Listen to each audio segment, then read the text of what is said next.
Einfach bombastisch.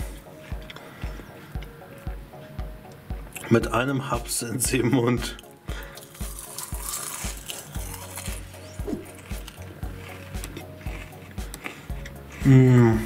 Hallo, hier ist Maini. Ich bekomme so oft verbrannte Röstzwiebeln serviert, dass ich euch hilfreiche Tipps und Tricks verraten will, wie man Röstzwiebeln knusprig bekommt, ohne sie zu verbrennen.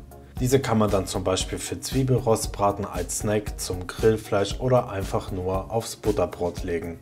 Dafür verwende ich Zwiebeln, die ich mit einem Messer in dünne, gleichmäßige Scheiben schneide. Bitte halbiert die Zwiebeln nicht. Ihr könnt natürlich auch andere Hilfsmittel wie zum Beispiel eine Aufschnittmaschine verwenden. Die Zwiebelscheiben werden leicht gezuckert und kräftig gesalzen. Salz und Zucker haben den hygroskopischen Effekt. Das bedeutet, sie entziehen aus den Zwiebeln die Feuchtigkeit raus. Diesen Schritt machen viele Köche nicht, aber ich finde das klasse, weil durch weniger Flüssigkeit in den Zwiebeln sie später besser frittiert werden können. Der Knackpunkt liegt doch darin, die Panade nicht dunkel werden zu lassen am Ende und gleichzeitig die Feuchtigkeit aus den Zwiebeln rauszubekommen, damit sie knusprig werden. Wenn sie durch den Flüssigkeitsverlust die Konsistenz von mariniertem Kraut sozusagen bekommen, kann man sie auspressen oder mit Küchenpapier abtupfen. Jetzt gebe ich Mehl in einen Behälter und verrühre das Ganze mit Paprikapulver, edelsüß.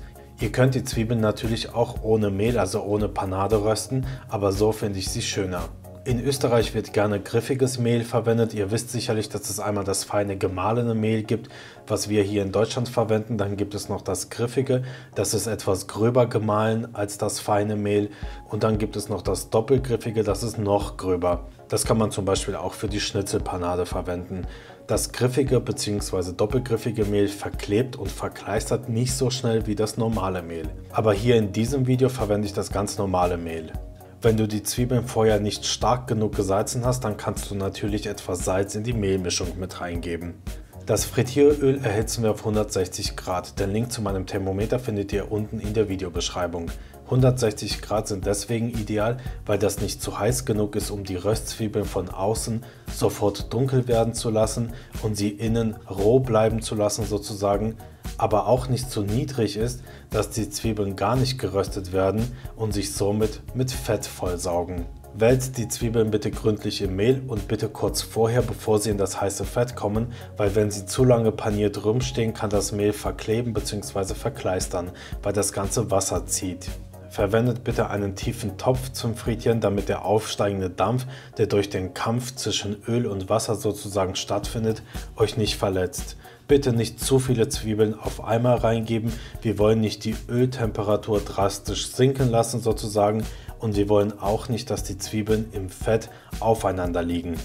Frittiert sie ruhig unter Bewegung etwa 3, 4, 5 Minuten lang. Anschließend kommen die Zwiebeln auf Küchenpapier und wenn der Salzgehalt immer noch nicht stimmt, kann man jetzt, also direkt nach dem Frittieren, etwas Salz von oben drauf rieseln lassen. Wenn du jetzt sagst, du willst nicht 100% Knusprigkeit haben, sondern 120%, dann wartest du eine halbe Stunde oder von mir aus auch bis zum nächsten Tag und frittierst die Zwiebeln nochmal ganz kurz, also wenige Sekunden im heißen Fett. Ähnlich wie bei den Pommes. Vorfrittieren und danach final frittieren. Aber das ist wirklich nur für die Leute, die sehr viel Zeit haben. Abonniert mich und bleibt gesund.